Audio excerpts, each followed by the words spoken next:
Journal of Discourses. Volume 20. Discourse 5. Titled, Employment for the Poor. Also discussed is, the gratifying political and general material condition of the saints. Enemies foiled. And, Plural Marriage. By George Q. Cannon. It is with much pleasure I meet with the Latter-day Saints this morning.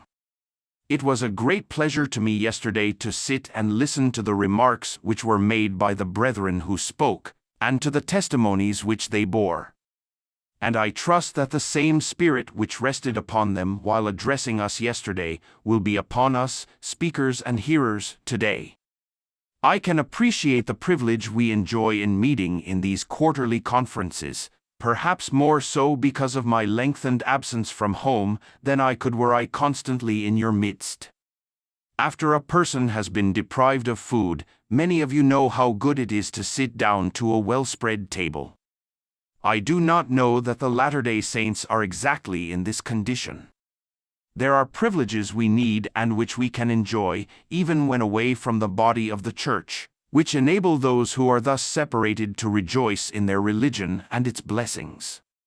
It has been a rule of my life, since I was old enough to comprehend the truth, to so live that the Spirit of the Lord would be my companion, and thus to have peace, to have joy, and to have satisfaction of mind.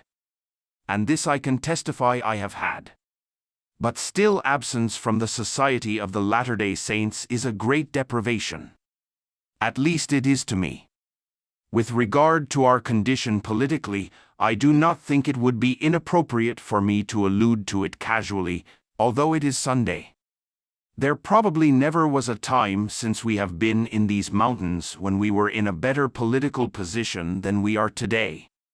Notwithstanding all the efforts which are being made against us to destroy our liberties, to embarrass us in our progress and to malign us, the people who reside in these mountains have gained and are gaining a credit which in many respects is very gratifying to those who love the truth. It is a difficult thing to condemn an entire people and make the world believe that those who manage a territory such as ours, the affairs of which are so well managed and are in so healthy and thrifty a condition, are a wicked people. And so far as my observation has extended, I think we are being better understood. There is one thing particularly that I have noticed, that where men and women have visited this territory, with scarcely any exception, they speak favorably of what they have seen. I have endeavored to urge men of national standing, men who hold high positions in the government, to visit Utah. And I may say that some of the warmest friends we have, while they do not sympathize particularly with our religious views, but are tolerant and desirous that we should have our rights in common with other people, are those who have visited this territory and have seen us in our homes, and have had opportunities of witnessing the changes that have been effected in this desert land by our residence and labors. As to the time when we shall become a state, concerning which considerable is said by outside parties, as well as by ourselves, it is difficult at the present time to say anything definite respecting it. I believe, however, the time will come, and that too before long, when certain exigencies of a political character will arise that will make the vote of Utah necessary in deciding national questions, and under those circumstances it would be important to have Utah as a state. In fact, it is already acknowledged that had Utah been admitted as a state when Colorado was, that all this difficulty which has occurred connected with the presidential election would have been entirely settled. Indeed, it would not have arisen. This is now conceded. But this experience comes too late to be of any benefit in correcting the injustice which we suffered, and to be of any avail in the presidential contest which is now past. But it may have some effect in the future. There are a great many men of both political parties who have said to me that they would vote for Utah's admission whenever the question should be brought up, provided they had a voice in the matter. However, as far as this is concerned, I think sometimes it is a matter of comparatively small moment. It is true we have looked to our admission to statehood as likely to greatly relieve us, and to bring about a better condition of affairs throughout our territory. But the conviction has grown upon me in watching the progress of events, that our being kept in a territorial condition to the present time has been attended with great advantage to us as a people. The experience we have gained under this condition of affairs is an experience that is necessary to us, and without which we could not so well, in my opinion, fulfill the destiny assigned to us. I believe there is an overruling providence in all these affairs. I believe the Lord is watching over this people, and that He is controlling and shaping events and circumstances, and managing everything connected with the affairs of this nation and our affairs as part of the nation, with a view to accomplish His great designs and purposes. And whenever it shall be wisdom in His sight that we should have our political condition changed and our territory become a state, it will be effected. And it will come, too, as easily as other changes that have been wrought out and that at one time seemed exceedingly improbable. So that it is not necessary that we should become excited or impatient or indulge in too much anxiety concerning such things, but leave them in the hands of Him who has up to the present time controlled all things for the good of His people, and for the bringing to pass of His own purposes. I consider our condition today in these mountains the best condition that we can occupy. When I travel through the states and converse with gentlemen who are familiar with the affairs of the nation through its length and breadth, I never arise from such conversation without feeling impressed more than ever with the excellence of the circumstances which surround us. It is true we have a desert land, that it is a land requiring excessive toil to make it fruitful and habitable for those who live in it. The grass does not clothe our hills spontaneously. Our territory is not favored with the rains of heaven to make it green with verdure. Our fields would be barren indeed, if it were not for the labor of irrigation and the constant efforts of the husbandman. In this respect our country differs very much from every other place east of us. In traveling through the broad prairies of Illinois, with the continuous fields of grain, and through Iowa and Nebraska, so far as Nebraska is settled, and contrasting the ease with which those lands are cultivated, compared with the toil required in this mountain region, I could not help thinking that if we were permitted to live in so goodly a land, under favorable circumstances, we would soon convert it into an Eden. But in the providences of the Almighty we were driven out and led to this land, and the Lord has showed unto us, and is showing to the inhabitants of the earth, that when a people will do that which He requires of them, that He is abundantly able to sustain them and make their labors successful. He has done this in leading us to this country, and in sustaining us since we came here. Our condition in many respects is far superior to those who live in those favored localities to which I have referred. We have a healthy land. We have a land that the Lord has blessed and made fruitful as the result of our labors. It is a land in which men cannot, from the very nature of things, monopolize large bodies of land to the exclusion of their poorer neighbors. This is an advantage to the people of this country. The nature of our surroundings compels us to occupy small holdings, and the result is our land is better cultivated. There is a more widespread ownership of the soil than you will find in any part of these United States. That is, there are more men holding land and owning and occupying it in this country in proportion to the entire population than you can find elsewhere. The result is a condition of independence you cannot find elsewhere. At the present time, in the western states especially, men are greatly concerned about the element known as communism, which has taken possession of the minds of a numerous class of the people. The working classes are becoming very dissatisfied, and men are trembling for fear of what will come upon the nation. One of the strongest arguments that was made in favor of keeping up the United States Army up to its present numbers was that there would probably be riots in large cities and in populous centers, which would require the presence of the military acting as police to quell. And had it not been for this evil, the army would have been cut down. But a good many men were anxious to have it increased, deeming it necessary for the preservation of life and property. When we reflect upon this, it shows how changed have become the affairs of our nation, when it is deemed necessary to appeal to military power to maintain good order in the republic. There can be no surer sign of the decay of a republic than when human life and property and liberty cannot be sustained by the masses of the people, and the military power, the ranks of which are filled with hired soldiers, has to be appealed to sustain good order in the midst of the people. Let such a state of things continue, and there would soon be an end of true republicanism. In this respect we also have our difficulties.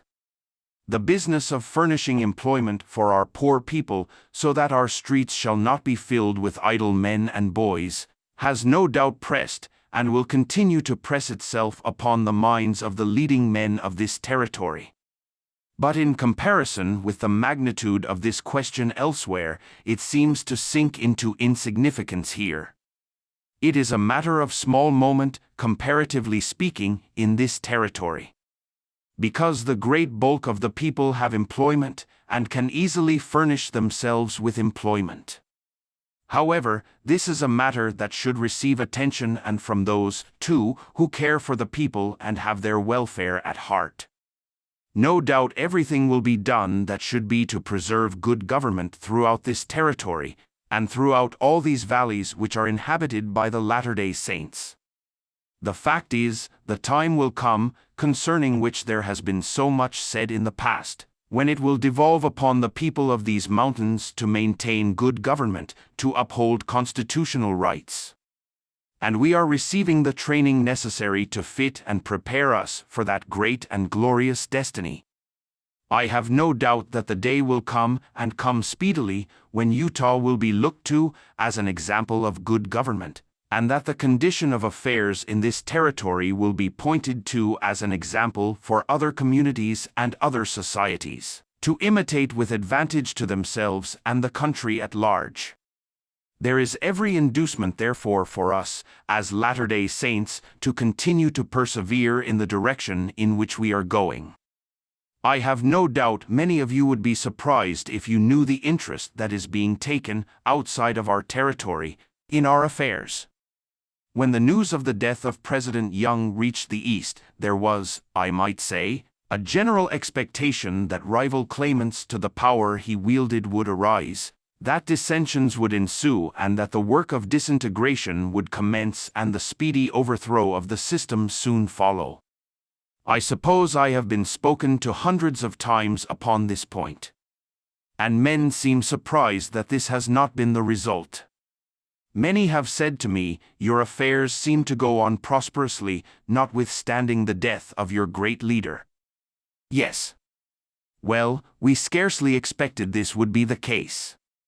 We have heard so much said through the newspapers concerning the probability of dissensions in your midst and quarrels over the leadership, that we were expecting you would have trouble.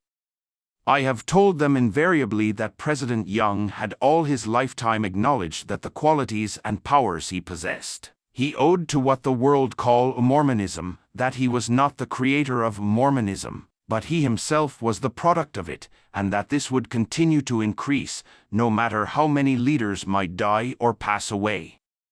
The results which have followed the decease of President Young have given to thinking men a higher idea of the strength and power of this system. It assumes a different position in their minds. The idea now begins to prevail that it is not entirely dependent upon the life or the ability of any single individual, and I think the death of President Young has had the effect also to cause men to pause and to look upon the work a little differently. He was the target at which every arrow was aimed, he was the object of every plot and scheme. Every combination for evil had for its object his destruction or his embarrassment. His withdrawal from the scene spoiled these combinations and brought these plots to naught. To this I attribute the quiet of the past season. Although I have often been at Washington for the past 20 years, and have spent a considerable portion of my time there for a number of years past, I have never seen less of the disposition on the part of public men to take adverse measures against the people of Utah Territory than there has been this season. The feeling has been to let us alone for the present. And although there were emissaries sent down from here who labored very diligently to stir up feeling and to secure action against the people of Utah, their efforts scarcely created a ripple upon the surface of political affairs, and they attracted no attention outside of the committees to whom they addressed themselves. Though it is unpleasant upon some accounts to have men there who are circulating all manner of falsehood about the people of Utah, to gain their ends, they have their uses. They create discussion. They stir one up, and their presence and opposition furnish opportunities to talk to committees and members about Utah affairs, which otherwise the delegate would not have. Such discussions made things lively in the committee rooms, but outside of the committees there was not a feeling that I could discover particularly hostile to Utah. This is a remarkable condition of affairs. And I attribute it in part to the effect that the death of President Young has had upon the public mind throughout the entire country. I do not think there is any less hostility against the truth. I do not think that Belial has lost any of his hatred to the Lord. But the Lord in his wisdom has permitted a feeling of this kind to grow up, and is overruling it for his own purpose. I have said the eyes of the people are upon us. They are watching us, and great hopes are entertained concerning us by many people who are not of us. We are looked upon as the pioneers in many reforms. The ladies, as you are aware, have lately been agitating in Congress their question, woman's rights. Among other ladies who argued their cause before the general committees of the Senate and the House, was a sister of the Reverend Henry Ward Bencher, Mrs. Isabella Beecher Hooker, a lady of character and great ability. It was most gratifying to me to hear the tribute that these ladies paid to the women of Utah. Not that they sympathized with plural marriage, for they disavowed their sympathy with it. But they begin to recognize, as they never have until quite recently, the true position that the men and women of this territory occupy upon this question. Indeed, I heard more than one say, and among them was one very prominent lady, that if there had to be a choice, she would prefer plural marriage than to have the condition of affairs which exists in their communities. There seems to have been a good deal of light thrown upon this subject, and our sisters here, through their publication, The Woman's Exponent, as well as other channels of communication, have greatly aided in this matter. Their efforts are commendable, and are already beginning to have their good effects in the states among their sisters. And I am pleased to be able to bear this testimony. When the question of legislation for Utah was argued, the committee rooms were thronged to listen to my argument upon the subject. And on one occasion 2 ladies took part in the discussion against the bills urged by our enemies, and in favor of the rights of the women of Utah.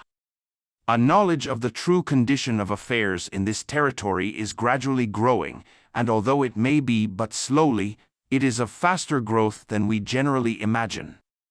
This is especially true of that much abused principle called plural marriage. It is becoming recognized in its true light, and people are beginning, as I never heard them before in my experience, to talk about it and reflect upon it, often alluding to it in a way that shows that a better understanding of the subject is steadily spreading among the people.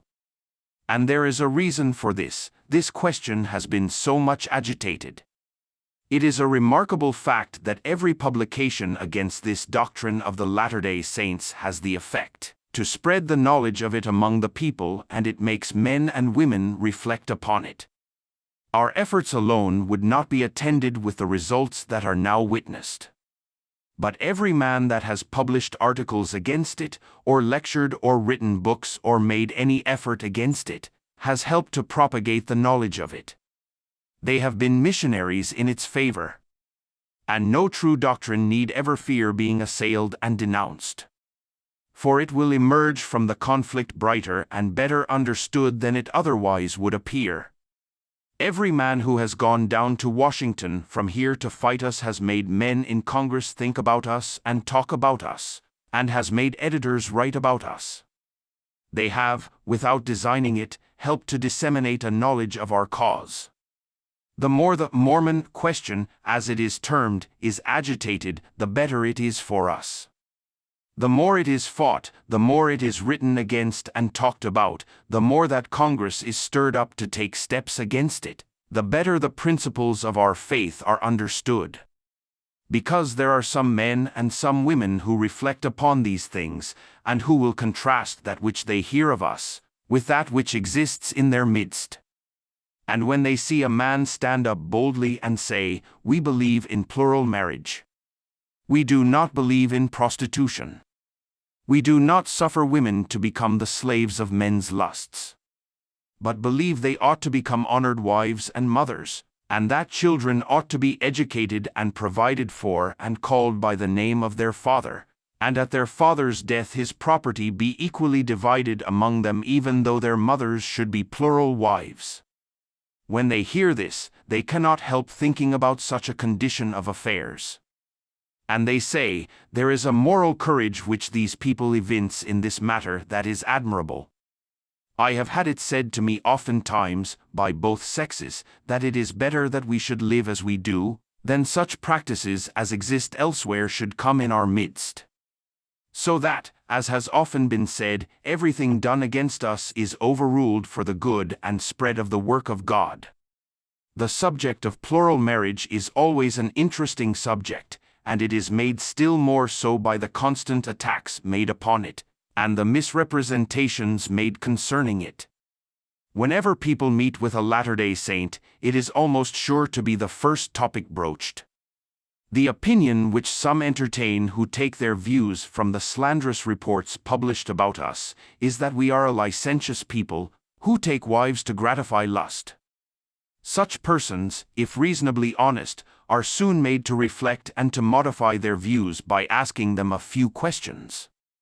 A prominent gentleman with whom I recently conversed entertained that opinion.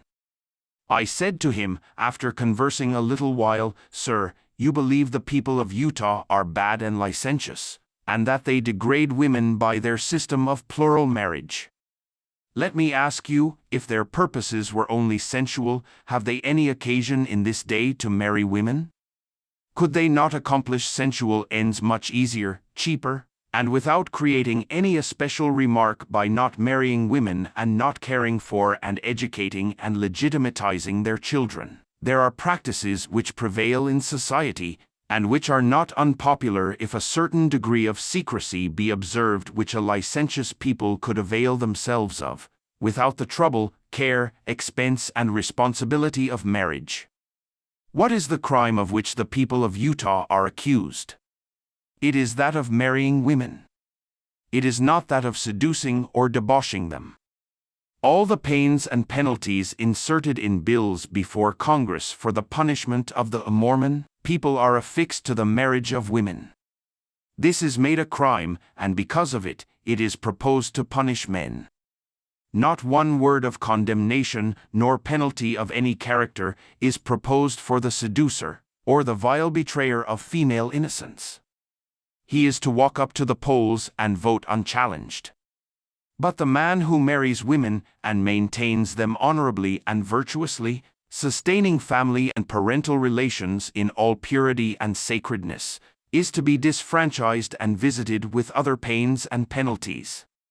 You will perceive, therefore, that the Mormon people are either not a licentious people or they are the most foolish in the world. No one ever charges them with a lack of shrewdness or prudence. Such a charge would be utterly at variance with all their known characteristics. If they were not a conscientious people with strong moral and religious convictions, they would not risk becoming martyrs, as they do, for the sake of marrying women when, if they followed the usual practice of the age, they could get them without marrying. He frankly acknowledged that what I had said had given him a new view of the case, and he admitted that if the gratification of sensual desires were our object, we could reach that without marriage and without exciting any particular odium.